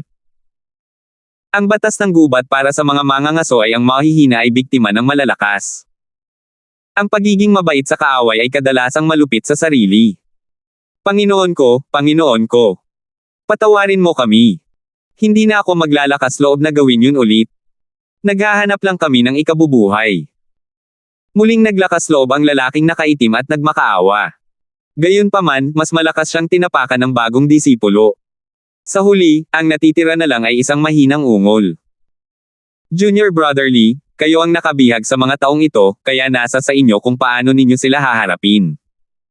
Sa anumang kaso, lahat sila ay mga walang kwentang tao. Walang pakialam na ikinumpas ni Terence kanyang kamay, hindi nagbibigay ng anumang opinyon. Gusto niyang makita kung paano ito haharapin ni Yingjan. Nakatatanda kong kapatid, padalos-dalos lang kami kanina. Medyo padalos-dalos lang kami. Pasensya na. Biglang yumuko si Yingjan sa hiya. Sa susunod, siguradong pakikinggan namin ang utos mo. Ayos lang. Normal lang sa mga kabataan ang mainitin ang ulo. Huwag mo masyadong isipin yan. Unahin na natin sila. Hindi inaasahan ni Terence na bigla na lang hihingi ng tawad si Yingjan. Ngumiti siya at umiling, buong araw tayong nasa biyahe. Pumunta na tayo sa relay station at magpahinga ng maaga. Kailangan pa nating magpatuloy bukas. Opo. Huwag kang mag-alala, panganay na kapatid, aayusin namin ito ng maayos. Tumanggaw si Yingjan ng may paggalang at tumalikod. Maswerte ka at mabait ang ating nakatatandang kapatid at ayaw makipagtalo sa iyo. Umalis ka na. Tila hindi pa nakontento ang iilang bagong disipulo. Sinipa at pinalo nila ng ilang beses ang 6 na matipunong lalaki at itinaboy ang mga ito. Hindi dapat ganoon kasimple ang mga taong ito. Parang mga payon lang sila. Natatakot akong magka-problema tayo sa hinaharap. Bumulong si Almira kay Terence, dahil nang ahas siyang harangan ang daan sa pasukan ng relay station at humingi ng pera, malamang na hindi siya taga-relay station.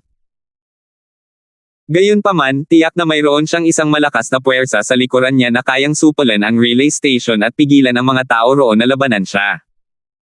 Kaya, dapat tayong maging alerto ngayong gabi. Pakinggan natin. Gusto ko ring makita kung anong klaseng tao ang lokal na tirano sa gubat na ito. Dahil nandito tayo sa lugar na ito, hindi maiiwasan na kailangan natin silang harapin. Bahagyang tumanggo si Terence, handa na para dito. Pumasok muna tayo. Sa bawat kagubatan, bukod sa istasyon ng relay, may iba pang makapangyarihang tao na naninirahan dito, tulad ng magkapatid na Duchanba at Dudangba na nakilala niya noon. Hindi ito isang pambihirang bagay. Ang 6 na taong hamarang sa pasukan ng istasyon ng mga tagapaghatid ng pera ay malamang na maliliit na sundalo ng ganitong uri ng puwersang nasa kuta ng bundok. Hindi gagawa ng ganoong kawalang isip na bagay ang mga tauhan mismo ng istasyon ng mga tagapaghatid ng pera. Nakatatanda kong kapatid, kahit gaano pa karami ang mga taong ito na dumating, hahanap-hanapin lang nila ang kamatayan. Hindi kami natatakot. Bahagya na narinig ng isa sa mga bagong disipulo na masigla ang pag-uusap ni Terence at Almira at naisip na nag-aalala sila sa paghihiganti ng matipunong lalaki, kaya tinapik niya ang kanyang dibdib at sinabing, kung maglalakas loob silang bumalik, hindi na kailangang gumawa ng kahit ano ang panganay na nakatatandang kapatid. Kaya ko silang harapin ng mag-isa. Lumulutang siya. Minsan pa lang siyang nanalo, at ang taas-taas na ng buntot niya. At hindi lang isa. Ang iilang umatake kanina ay pawang may matinding pagsang-ayon sa kanilang mga mukha, iniisip na kaya nilang harapin ang 6 na matipunong lalaki ng mag-isa. Bumantong hininga si Terence sa kanyang puso. Ganito ba ang kasabihang, ang bagong silang na guya ay hindi takot sa tigre, tama ba? Ang iilang bagong disipulong ito ay may desenteng lakas, at hindi naman masama ang kanilang pinagmulang pamilya. Sila rin ay mga disipulo ng sekta ng Sword Spring, kaya normal lang sa kanila ang maging mayabang. Mayroon silang kapital para maging mayabang. 7,357.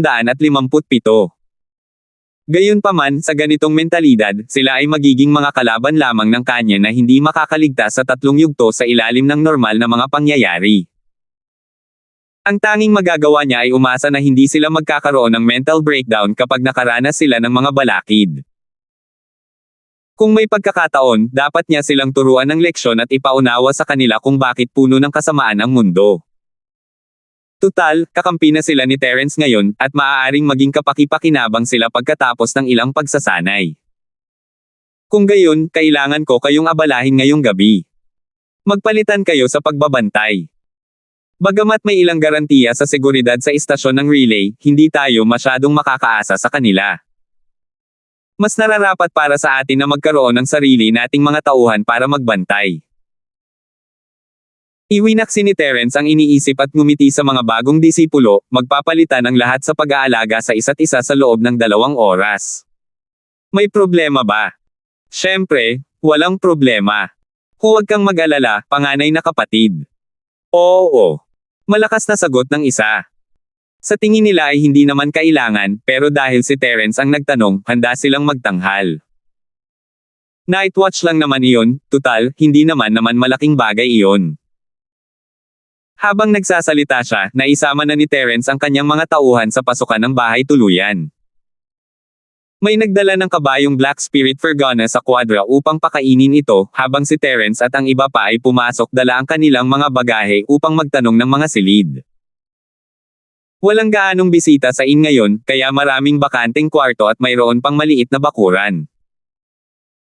Humingi si Terence ng bakuran na may maliit na gusali, mga kwarto sa kaliwa at kanan, at mayroon ding kusina at palikuran.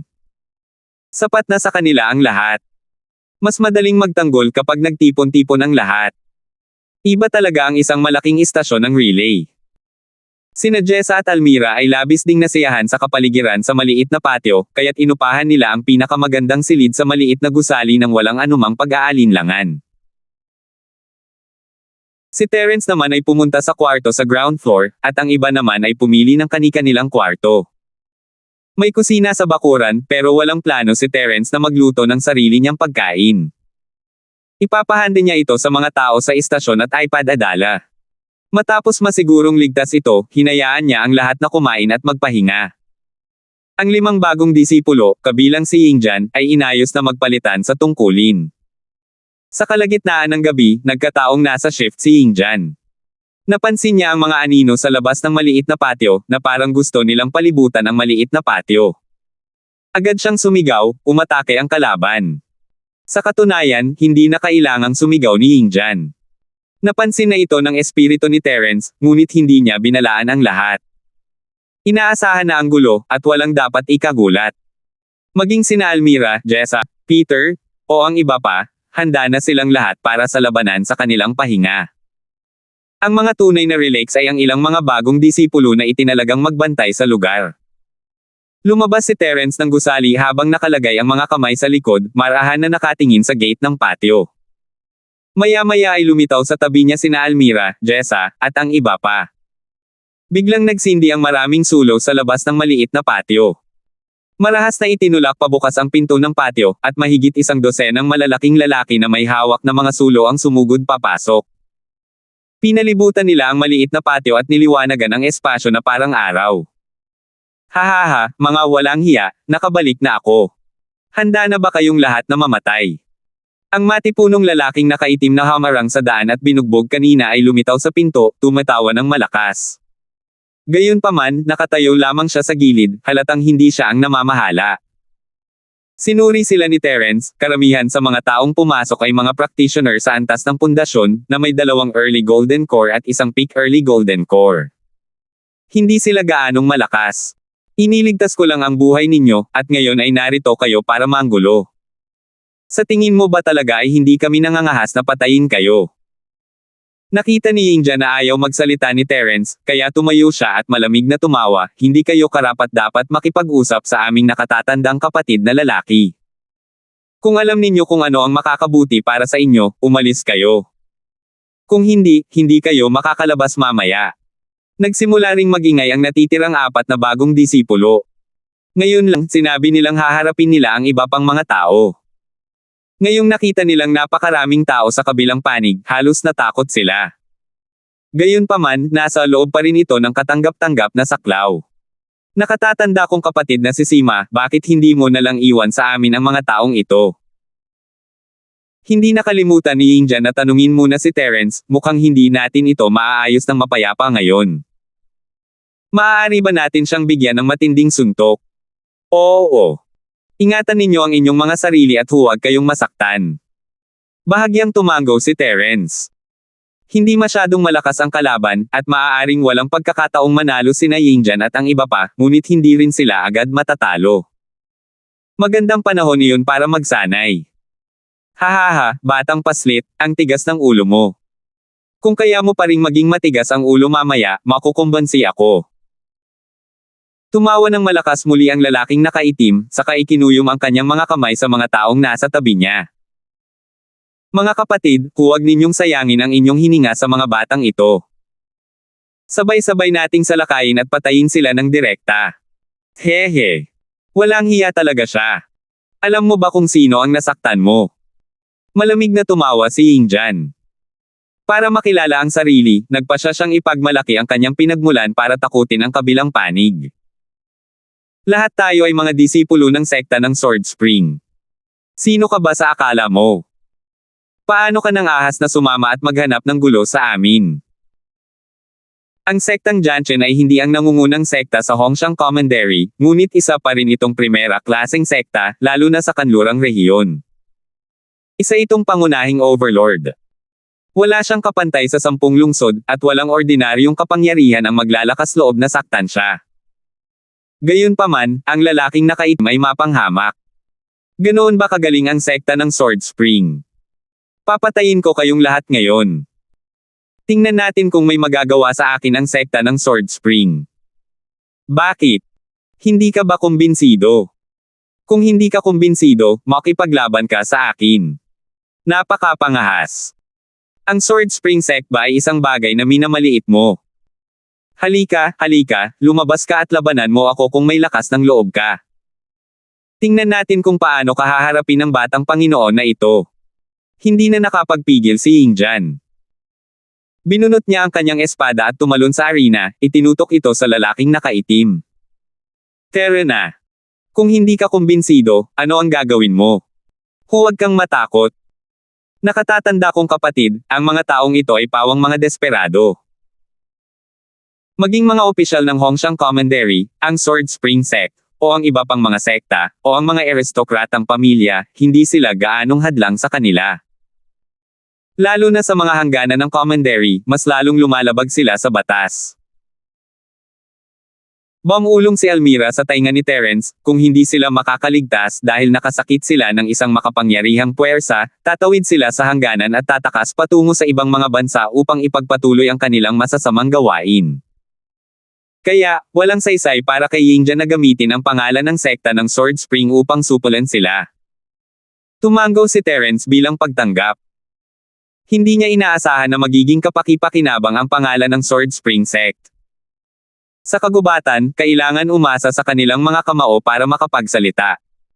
Kung sino man ang may mas malaking kamao ay natural na may karapatang salita.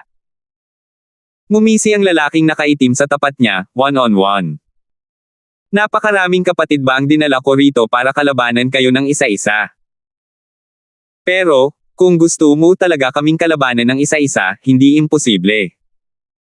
Sabihin mo nga sa amin, gusto mo kaming kalabanan ng mag-isa. 3 o 5. Walang kahihiyang daga. Walang tapang na tulisan. Kung hindi ka man lang maglalakas loob na labanan ako ng isa-isa, palalayasin ka ng batang Panginoong ito sa lalong madaling panahon. Si Yingjan ay mainit din ang dugo at walang takot sa harap ng maraming kaaway. Dahil hindi sila magkasundo, bunutin na lang niya ang kanyang espada. 7,358. Pagkagalaw niya, ang natitirang 4 na bagong disipulo ay sumugod din pasulong. Hindi nagpatalo ang mga tao sa kabilang panig. Sumugod din sila palabas. Ang maliit na patio ay agad na napuno ng liwanag ng mga espada at isang magulong labanan. Sa pagkakataong ito, ang bilang at lakas ng kabilang panig ay mas malakas kaysa dati, kaya ang 5 bagong disipulo na pinamumunuan ni Yingjan ay nasa kawalan. Nakita ni Yiming na hindi maganda ang sitwasyon kaya't nagmadali siyang lumapit upang tumulong. Dahil gumalaw si Aldrin, natural lamang na sumunod si Aldrin. Dahil doon, sumunod na lamang sina Almira at Peter. Sa huli, maging si Jessa ay bumunot ng kanyang espada, naiwan si Terence na nag-iisa, nanunood ng palabas sa pasukan ng bahay. Hindi naman talaga ganoon kalaki ang lugar sa maliit na patio. Dahil mahigit 20 tao ang sabay-sabay na naglalaban, biglang tila masikip ito. Kaya naman, may mga taong umakyat sa pader, may mga taong umakyat sa silid, at ang langit at lupa ay naging masigla. Wala ni anino man lang ng mga tao sa istasyon matapos ang napakalaking kaguluhan. Malinaw na mayroon silang pahiwatig na pagkakaunawaan sa mga tumambang, at alam na alam ito ni Terence. Mga kapatid, patayin muna natin ang dalawang babaeng iyon. Kakasimula pa lang ng magulong labanan, may mga taong sumisigaw na para harapin sina Jessa at Almira. Hindi naman sa ayaw magpakita ng awa ang mga desperado na ito sa mas mababang kasarian, pero wala talaga silang ibang pagpipilian. Ang nagyayalong chi ni Jessa, kasama ang kanyang mabilis at mabangis na mga teknik sa paggamit ng espada, ay halos walang talo. 2 sa 3 gininto ang mandirigma ang napigilan niya at walang kalaban-laban sa kanya. Sa kabilang banda, si Almira ay umasa sa kanyang maliksi na galaw at sa kanyang pangangatawan na may katangiang hangin upang mailabas ang buong potensyal nito. Patuloy siyang gumagalaw sa paligid ng mga bubong at dingding, at nagpapaputok ng 2 palaso anumang oras. Ang kanyang banta ay hindi mas mababa kaysa kay Jessa. Ang 2 babae ay bumuo ng isang banta na bumubuo sa mahigit kalahati ng mga tauhan ni Terence, ngunit kahit na ganoon, sina Yingjian at ang iba pa ay nasa kawalan pa rin. Tutal, wala pa silang karanasan at napilitan silang maguluhan dahil sa desperadong pakikipaglaban ng mga desperado. Bagamat hindi sila nagmo ng anumang nakamamatay na pinsala, marami silang naranasan. Determinado si Terence na sanayin ang mga bagong disipulong ito, kaya't ipinagpatuloy niya ang panunood ng palabas. Matapos masakop ng kalaban sina Jessa at Almira, lalong natatalo ang panig ni Terence. Unti-unting bumabalik ang sitwasyon pabor sa kalaban. Totoong naglalaban ang magkabilang panig, at di nagtagal, may mga nasawi. Ang pagkamatay ng 2 salbaheng tagapagtayo ng pundasyon ay nagpasigla sa bangis ng kabilang panig. Hindi lamang siya hindi umatras, kundi umungal din siya at naglunsad ng isang mapagpasyang pag-atake. Halos lahat ng mga bagong disipulo ay nasugatan. Bagamat hindi sila namatay, ang kanilang mga pinsala ay medyo malala. 2 sa kanila ay halos nawalan na ng kakayahang magpatuloy sa pakikipaglaban. Nakatatanda kong kapatid, bakit hindi ka pa kumikilos? Galit na tumingin ang mga sugatang disipulo kay Terence at hindi napigil ang mapasigaw, nahihirapan na kami, bakit wala kang ginagawa? Kung gumawa ka lang ng hakbang, bakit kami magiging pasibo? Maaari ka bang taong takot sa kamatayan at wala kang lakas ng loob na umatake kapag nakakita ka ng kalaban? Habang nagsasalita ang disipulo, umatras si Yiming na may maputlang mukha. May hawak siyang kutsilyo sa baywang at dumudugo ng husto. Mayroon ding ilang iba pang mga sugat sa kanyang katawan. Sa oras na ito, wala na siyang lakas para magpatuloy sa pakikipaglaban.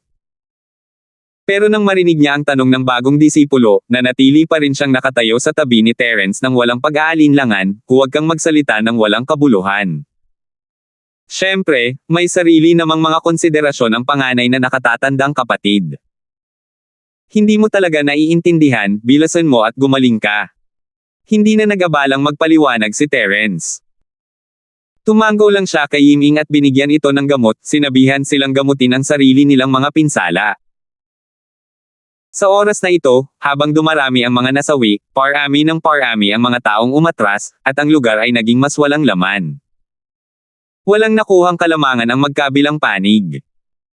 Sa unang tingin, tila medyo nalulugi ang panig ni Terence, ngunit sa katotohanan, ang mga namatay ay ang mga tao mula sa kabilang panig. Nasugatan ang panig ni Terence ngunit hindi namatay, kaya ang kabilang panig ang nalulugi.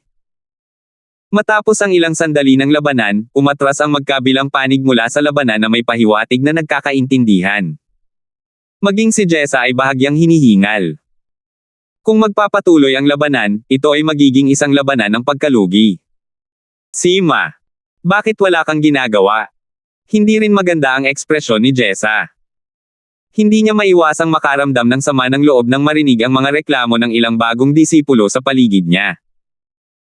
Gamit ang lakas mo, kung tutulong ka lang, napatay mo na sila. Bukod sa ibang mga bagay, naramdaman ni Jessa na kung sabay na aatake si Terence, baka magkatugma pa ang kanilang mga pangangatawan na parang yelo.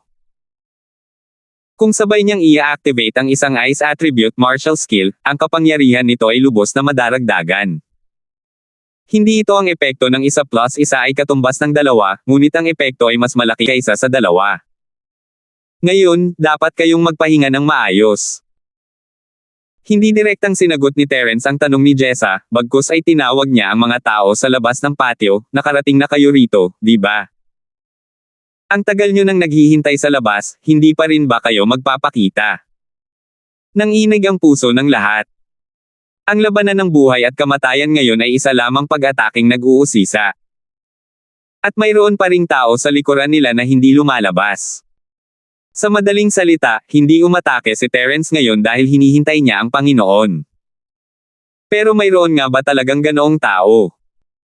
Naghihinala ang lahat, hindi sigurado kung nagsasabi ba ng totoo si Terence o hindi, ngunit medyo nabawasan ang kanilang sama ng loob kay Terence. Ha, natuklasan talaga ako. Hindi ko talaga inaasahan ito. Isang malakas na tawanan ang narinig mula sa labas ng maliit na patio. Sinundan ng boses, 5 pang tao ang dahan-daang pumasok.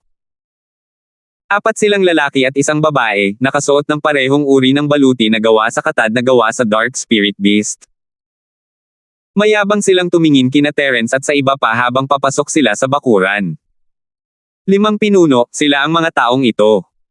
Hindi lang nila tayo binayaran, kundi pinahiya pa nila tayo. Hindi nila binibigyan ng kahit anong mukha ang kuta ng 5 tigre. Ang lalaking nakaitim na hamarang sa kanilang daan ay nasugatan din at mukhang medyo kawawa. Itinuro niya si Terence at ang iba pa ng may mapait na ekspresyon, mga batang bata, kapag nakita ninyo ang aking 5 Fort Master, bilasan ninyo at umamin kayo sa inyong mga pagkakamali. Ibigay ninyo ang lahat ng inyong mga gamit ng masunurin. Kung hindi, babalatan kayo at ipapakain sa mga espiritong halimaw ng kadiliman. Namutla ang mga mukha ng mga bagong disipulo, hindi lamang dahil sa kanilang mga pinsala, kundi dahil din sa aura na ipinakita ng kabilang panig. Ang diwa ng kabayanihan na umabot sa mga ulap ngayon ay naiwan na lamang na hindi man lang ng ahas na huminga ng malakas. Gininto ang pangunahing entablado. Lahat silang 5 ay mga practitioner ng sinaunang martial arts sa gininto ang yugto. Bukod pa rito, hindi sila mga ordinaryong tao na kakapasok lang sa Golden Core Stage. 2 sa kanila ay nasa tugatog ng huling bahagi ng Golden Core Stage, at ang 3 naman ay nasa perpektong Golden Core Stage. Medyo masyadong malakas ang puwersang ito. Tutal, kahit ang malupit na si Wolf, ang senior disciple ng dating manager, ay mayroon lamang ganitong antas ng lakas. Maaaring nanalo si Terence laban sa malupit na si Wolf ng matinding tag-init, ngunit maliit lang ang lamang nito. Paano siya mananalo laban sa 5 sa kanila? Maaaring makapagbigay ng tulong si Jessa, pero hindi makakatulong ng malaki sa sitwasyon kung isa lang ang mababawasan. Lahat kayo, magpahinga at magpahinga sa maliit na gusali. Walang pakialam si Terence sa pang-aasar na iyon, papatahimikin muna niya ang mga tao sa paligid niya. 7,350. Ngayon lang naniwala ang lahat na matagal nang napansin ni Terence ang 5 amo, at iyon ang dahilan kung bakit hindi siya kumilos. Iniipon niya ang kanyang lakas para harapin ang pinakamalakas na kalaban. Pero sa totoo lang, wala sa isip ni Terence iyon. Gusto lang niyang sanayin ang bagong lalaki, at iyon ang dahilan kung bakit hindi siya tumulong. Nakakatakot ang itsura ng 5 pinuno, pero hindi sila gaanong pinapansin ni Terence. Brat, kaya mo kaming tuklasin. Pero, sa tingin mo ba mapipigilan mo kaming lahat ng mag-isa? Muling umalangaw-ngaw ang magaspang na boses na tumawa kanina. Ito ang dakilang pinuno ng 5. Nakakatawa para sa isang simpleng Golden Core cultivator na nasa early stage pa lang na lumaban sa ating 5. Ang batang ito ay may malambot na balat at malambot na laman. Nakakatuwa itong tingnan. Sayang naman kung papatayin ko talaga siya. Ang tanging babae sa 5 tigre ay isang babaeng nasa edad 30 na may mga kilay na hugis wilo at mga matang hugis peach. Siya ang pangatlong tigre, kung handa kang sumuko, maaari ka rin naming hayaang mabuhay. Mga batang paslit, mabait ang ating Panginoon at handang hayaan kayong mabuhay. Kung alam ninyo kung ano ang makakabuti para sa inyo, dapat kayong maging lubos na nagpapasalamat at yumuko upang pasalamatan siya. Tumayo ang lalaking nakaitim at nagpaliwanag para sa kanyang Panginoon, una sa lahat, ilabas mo lahat ng gamit mo. Basta't kontento kami, hindi ka mahihirapang hayaang mabuhay. Ang pagnanakaw ang pinakamahalagang pinagkukunan ng kita para sa kuta ng 5 tigers. Ang pagpatay at pagsunog ay pawang mga bagay na maaaring gawin para sa pagnanakaw. Sa makatuwid, ang pinakamahalagang bagay ay ang unang mangolekta ng ari-arian. Gaman ang pakiramdam ng mga bagong disipulo. Kung pera lang ang gusto ng kabilang panig, hindi naman ito katanggap-tanggap. Hanggat kaya nilang panatilihin ang kanilang buhay, ano ang mawawala sa ilang makamundong ari-arian? Handa kaming ibigay ang aming mga gamit. Umaasa lamang kami na matutupad mo ang iyong pangako at palayain kami.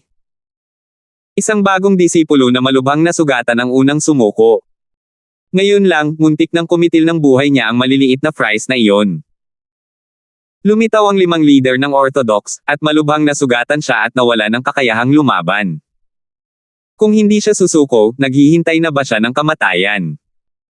Dahil may nangunguna, ang natitirang ilang bagong disipulo ay nagsalita rin ng dala-dalawa at tatluhan upang aminin ang pagkatalo, pumayag na isuko ang kanilang mga ari-arian kapalit ng kanilang buhay.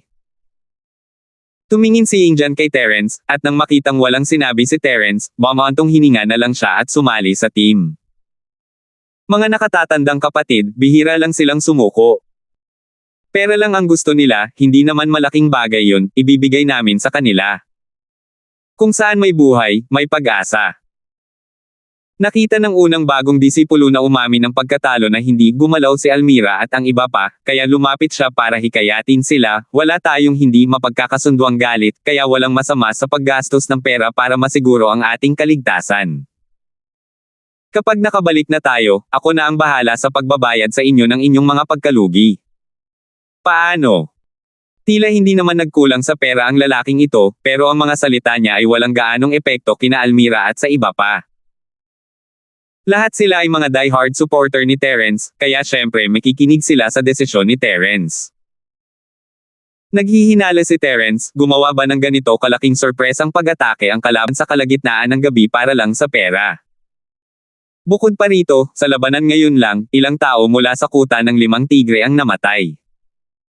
Mabubure ba nila ito gamit lamang ang ilang ari-arian? Wala ba talaga siyang pakialam sa buhay ng tao? Hindi ba siya natatakot na magkahiwa-hiwalay ang mga tao at mahihirapan silang pamunuan ang grupo? Medyo kakaiba ang bagay na ito. Nakita ni Almira na tumango si Terence, ibig sabihin ay pumayag na itong ibigay ang kanyang mga gamit. Nagulat siya. Hindi kailanman naamin ng pagkatalo ang Terence kanina.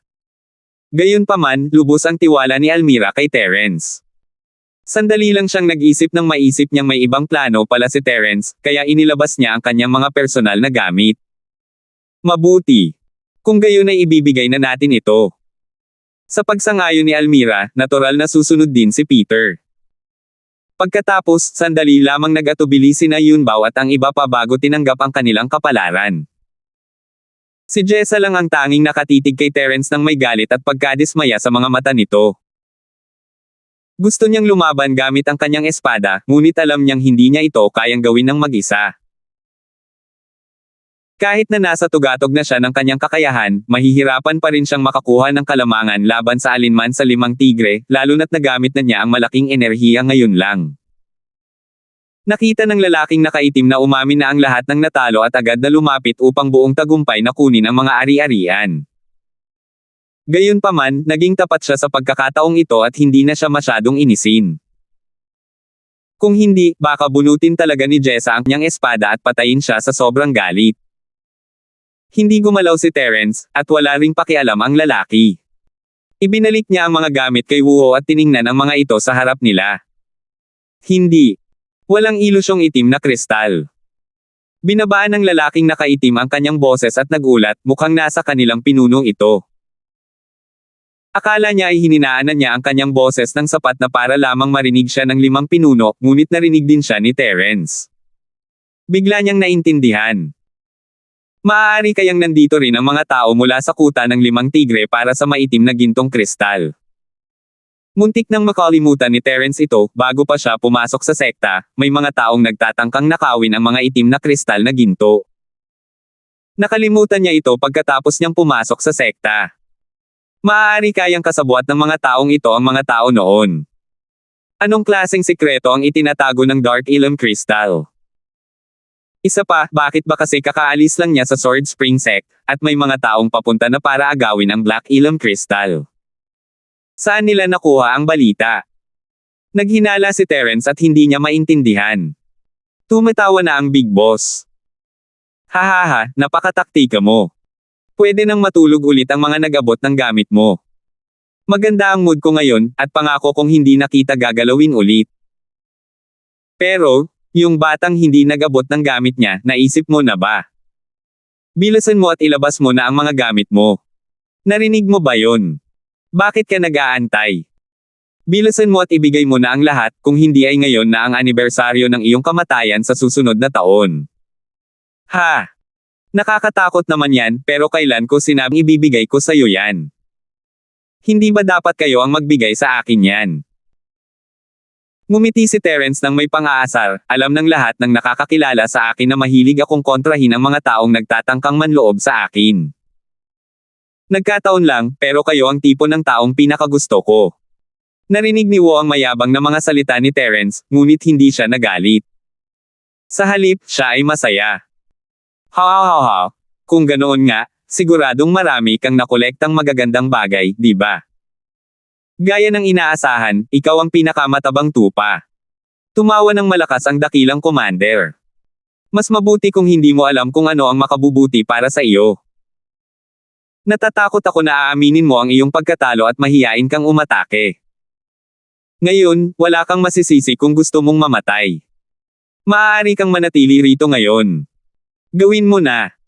Kasunod ng mahinang sigaw na ito, ang apat na tigre sa paligid ay sabay-sabay ding sumigaw.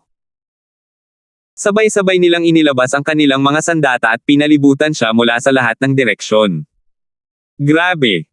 Masyadong mayabang ang panganay na kapatid. Paano niya nagawang magalit ang kuta ng 5 tigre? Ano ang dapat nating gawin tungkol dito? Ito ay sigaw ng isang bagong disipulo dahil sa pagkagulat, hindi sigurado kung nag-aalala ba siya kay Terence, o kung nagrereklamo ba siya tungkol kay Terence, o pareho. 7,360 na po. Sa kabilang banda, ang lalaking nakaitim ay tumawa ng masama at sumigaw, "Bata, magiging tanga ka kapag sobra kang nagpasikat, di ba?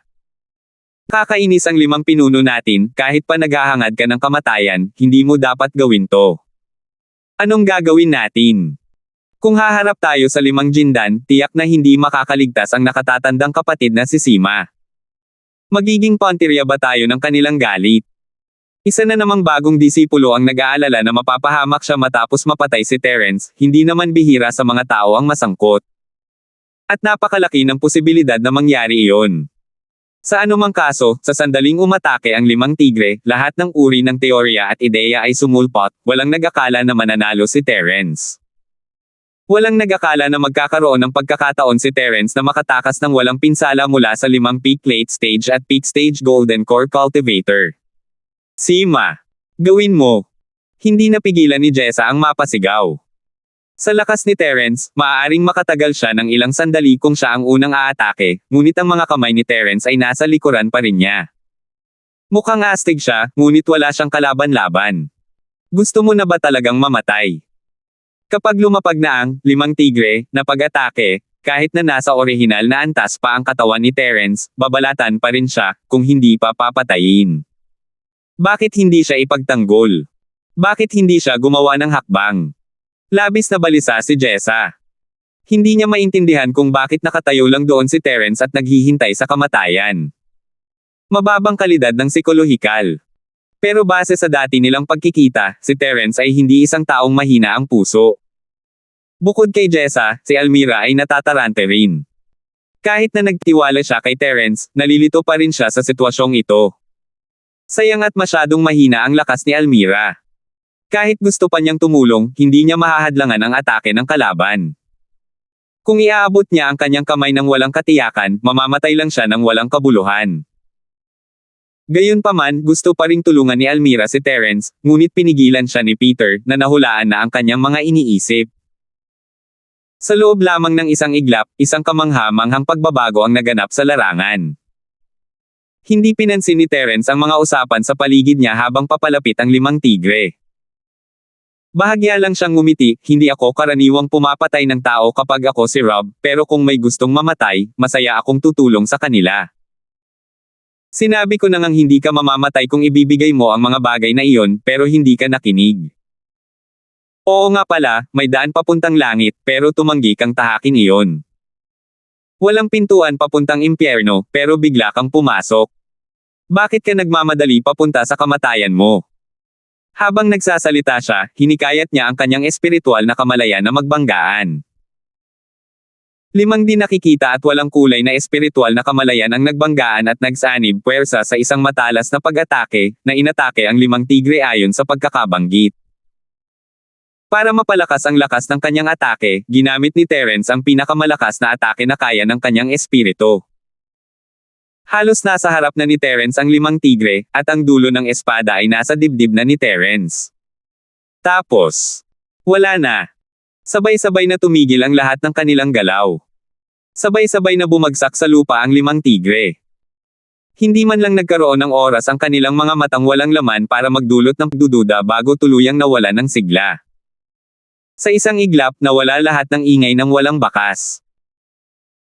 Nagrereklamo man sila, nagmamalaki, nag-aalala, o palihim na masaya, walang makapagsabi ng kumpletong pangungusap sa harap ng kakaibang sitwasyong ito na parang isang banal na parusa.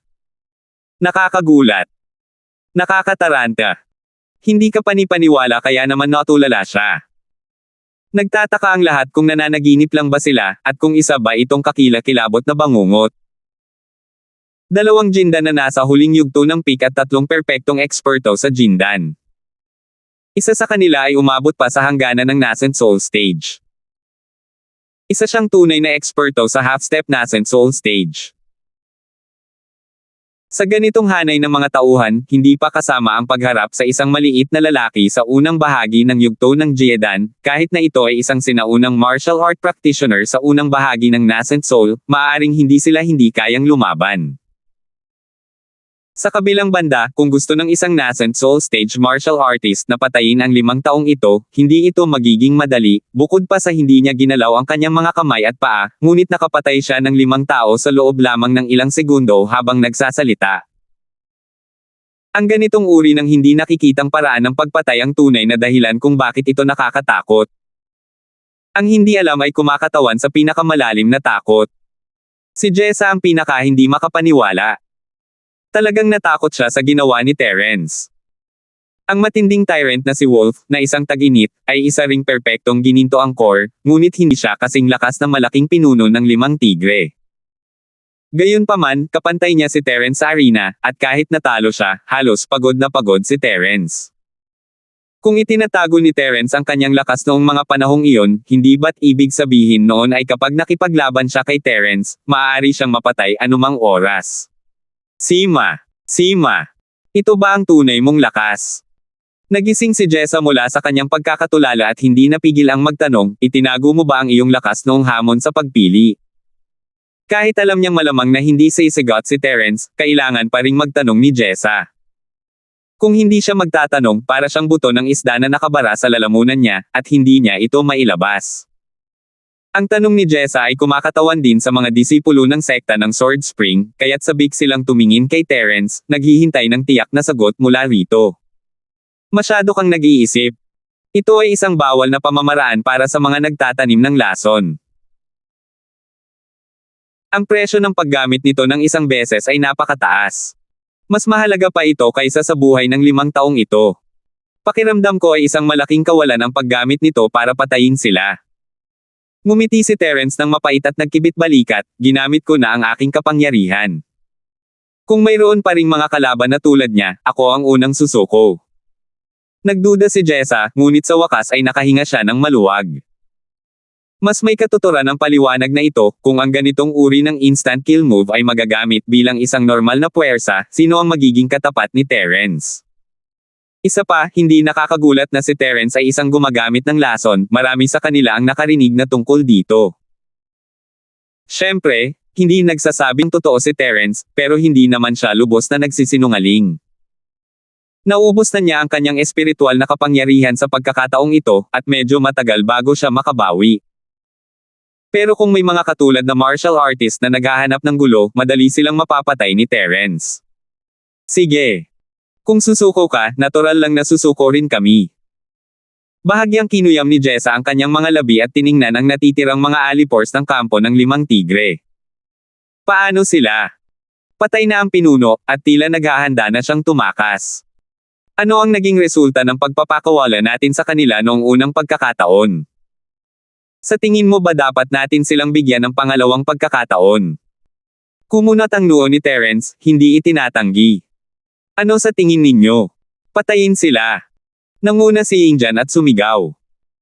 Namumula ang kanyang mga mata habang sumusugod siya gamit ang kanyang espada. Siya ang nagdesisyong palayain sila noong unang pagkakataon, at halos malipol ang buong koponan ng gabing iyon. Kung hindi dahil sa pagpapakita ng kapangyarihan ni Terence, mahirap nang sabihin kung sino ang patay na ngayon. Agad na naunawaan ni Almira ang intensyon ni Terence. Nang walang karagdagang tagubilin, hinailan niya ang kanyang pana at pinatamaan ang kanyang mga palaso. Sumunod din ang iba pang mga tao, kasama na si Jessa. Sa wakas ay naunawaan na nila ng kaunti ang batas ng gubat. Huwag silang patayin lahat, magtira ng isa para sa pagtatanong. Nakakrus ang mga braso ni Terence, kalmado habang nakatayo sa beranda, nanunood ng palabas. Dahil sinabi niyang gumamit siya ng bawal na galaw, dapat man lang ay mahina ang posture niya, hindi ba? Kaya naman, makatuwiran lang na hindi siya gumawa ng galaw ngayon. Salamat po at sinamahan ninyo ako, ingat lagi mga master.